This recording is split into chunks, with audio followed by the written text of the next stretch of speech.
Have you ever wondered how street lights turn on automatically at night and switch off during the day? In this project, I will demonstrate a simple automatic street light circuit using an LDR, a transistor, a resistor, a 12-volt bulb, and a 12-volt battery. Here is how it works. The LDR, which stands for light-dependent resistor, acts as a light sensor. Its resistance changes depending on the amount of light falling on it. During the daytime, sunlight falls on the LDR. The LDR detects the light and keeps the transistor switched off.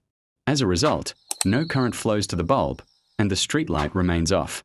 At night, when there is little or no light, the resistance of the LDR increases. This allows the transistor to switch on. The transistor then acts like a switch, allowing current from the 12-volt battery to flow through the bulb. As a result, the bulb lights up automatically.